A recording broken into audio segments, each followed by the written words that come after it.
Thank you very much, Comrade former SG of SASCO, Comrade Mahlengi, and the spokesperson of the ANC.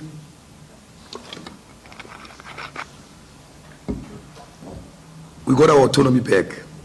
I felt like I must announce that before we start, because in the beginning of the press briefing, I could feel that there's a complaint that people are tired of seeing elders in ANC Youth League affairs. It was the last time we saw them today. We got our autonomy back. We went to our 26th conference to reclaim it. We had a very peaceful conference. Delegates were highly excited. There were high-level discussions. But at the center of our discussions, it was mainly the issue of the restructuring of the economy to benefit the majority. And that is the spirit that we're organizing ourselves on. We want to be known as the leadership that was able to address that fundamental issue. Because different generations have addressed different issues. The Peter Mokaba generation and many other generations have delivered us to political freedom. But that was not a total freedom that was fought for. Majority of young people in South Africa still remain unemployed. Majority of young people in South Africa are still the faces of crime. Majority of young people in South Africa are still highly excluded from their own activities of their own country, their own economic activities of their own country. Now, that is what we want to address. And the only way to address that is to make sure that we reindustrialize. We make sure that our raw materials or all the materials we have benefits the majority of South Africans. Because it can't be right that the economy of this country does not reflect the demographics of this country. But we can only achieve that with the structure of the youth league that we have.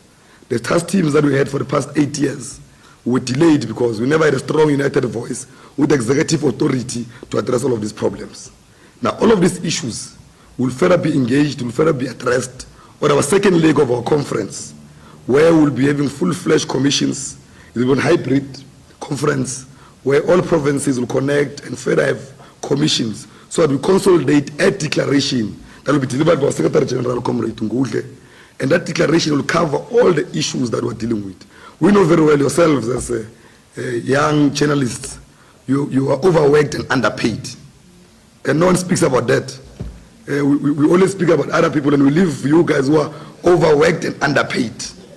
A lot of the journalists are overworked and underpaid. Now your voice is here. Don't be scared to lobby us on many other issues. We're here to speak also on your behalf.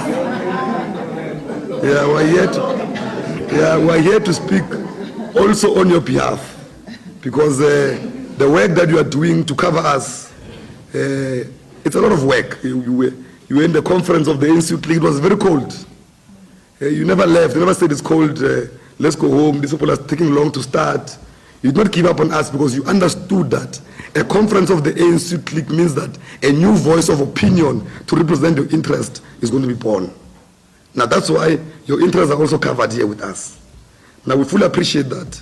There's many other issues I know that we want to engage. We have not done our closing remarks and declarations. We'll invite you. We must first sit our first NEC meeting to agree on the venue where we're going to have our main hosting of the conference. Then, when we're done with that, we'll communicate to yourselves and tell you which areas and provinces will be hosting that hybrid conference. Then post that, we'll get a proper closing remark. I know most of you yesterday, you're waiting to hear what does this new president has to provide.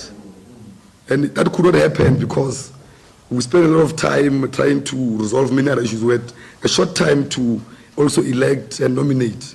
Now we felt that it will not be safe to keep young people any longer. Now that's why we've agreed that let's create an environment which is the second leg of our conference. It's not the first time that it's done. The ANC has done it post-Nazareth. They've went in the second leg of their conference. Now we are partners. We are not your enemies. All the youth of South Africa, the days of exploitation, the days of young people moved out of corridors of power are over. we're going to a list conference, we're going to elections, we're very clear. We're not going to accept any less than 50% of young people in parliament and legislature.